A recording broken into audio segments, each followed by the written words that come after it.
Anjakan Paradigma Remaja Malaysia. Yeah. Apa dia, geng? Minda, Anjakan Paradigma Remaja Malaysia.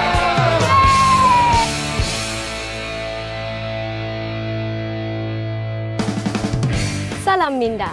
Saya Noris Ali akan bersama anda pada hari ini di dalam rancangan Minda, Anjakan Paradigma Remaja Malaysia. Baiklah, pada minggu ini kami akan paparkan isu kejiranan. Anda kenal jiran anda?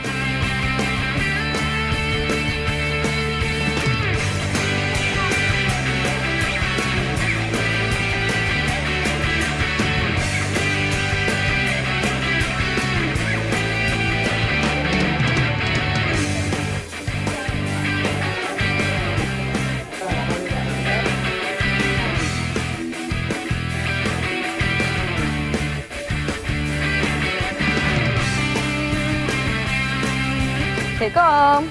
Waalaikumsalam. Kak, boleh tolong tengokkan rumah saya tak? Boleh. Nak ke mana? Saya nak pergi cuti, Kak. Boleh. Kebetulan saya pun tak ke mana-mana minggu ni. Terima kasih ya. Sama.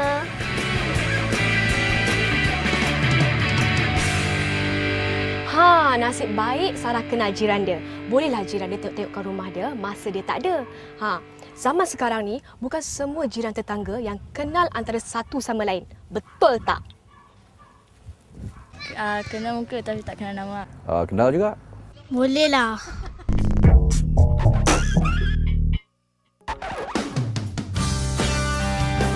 Jom kita tinjau masyarakat kita.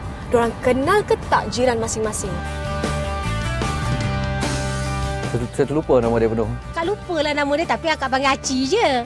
Kenal muka tapi tak kenal nama. Cara kita mengenal jiran-jiran ni melalui program keagamaan.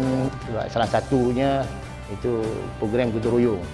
Itu memang program yang boleh merapatkan silaturahim kata orang tu.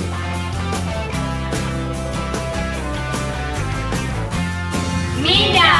Di sini macam ni lah, macam hari ni hari jadian cucu ke, hari jadi anak ke. Kalau nampak tu, kita tegur lah, tanya khabar. Saya suka bergaul dengan bangsa-bangsa lain. Ada separuh tu okey, separuh tu tak okey. Kejiran di sini memang bagus. Semua orang ni memang hidup bersepakat lah. Kalau kita ada apa-apa keramaian ke, dia orang tak pernah menghampakan. Jiran-jiran kita banyak membantu lah. Kita orang berjiran pun alhamdulillah suka okey lah. Tak ada apa-apa masalah lah. Di sini kejiranan dia lebih mengenali antara sama lain. Sini ada komuniti. Hari raya pun dia datang rumah saya pun datang rumah dia. Apa itu jiran dan apa maksud kejiranan? Berdasarkan budaya Melayu, jiran ialah suatu sistem komuniti, kekeluargaan ataupun persahabatan yang mengatasi sistem biasa. Sistem biasa bermaksud setiap ahli jiran itu bertanggungjawab terhadap jiran-jiran yang lain kerana seluruh komuniti kejiranan itu adalah suatu komuniti nuklear, suatu komuniti yang sangat besar, iaitu suatu komuniti keluarga yang sama sahaja mempunyai standardisasi di antara satu sama lain. Bagaimana budaya berjiran yang baik? Mengusir apa juga perasaan-perasaan yang tidak baik di antara jiran itu. Dan tetapi usaha untuk pergi ke arah situ bukanlah satu usaha yang mudah. Kita juga banyak memerlukan program-program untuk dapat membentuk perpaduan.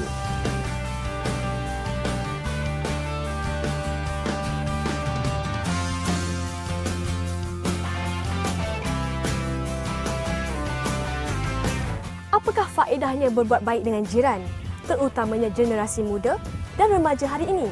Semua aktiviti remaja, graviti remaja, masalah remaja ini hanya dapat diselesaikan dengan memberi kepada mereka tempat untuk mereka bercantum, bersatu, bergaul.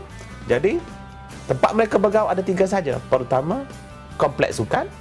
Sebab di situlah mereka akan bergaul. Kemudian kedua, kompleks hiburan.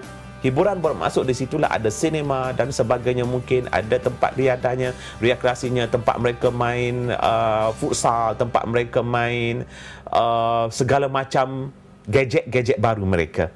Okey, dan yang ketiga, mereka perlu ada tempat pendidikan. Pendidikan bermaksud kalau kita tengok di negara lain mereka ada center di mana pelajar tersebut akan datang buat contingan, buat grafiti. Mereka sediakan kanvas, pelajar pun luahkan perasaan conteng di kanvas dan mereka adakan pameran kanvas-kanvas ini.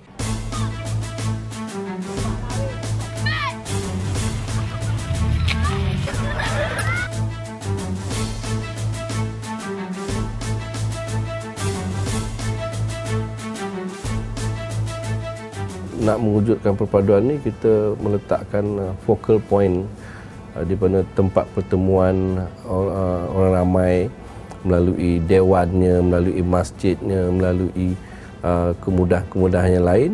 Tidak bukan adalah untuk mewujudkan perpaduan. Tapi dari segi pengisiannya, ya, kita hendakkan aktiviti-aktiviti dijalankanlah. Kalau tanpa pengisian kepada balai raya ataupun dewan ramai tersebut, maka prasarana itu hanya tinggal prasarana sajalah. Jadi tidak akan tercapai lah apa yang kita hasratkan dari segi perpaduan dan keutuhan kejiranan sesuatu taman ataupun sesuatu tempat. Sebagai seorang ahli akademik, saya berpandangan binakan 3 sistem ini. 1, kuatkan sistem kesukanan.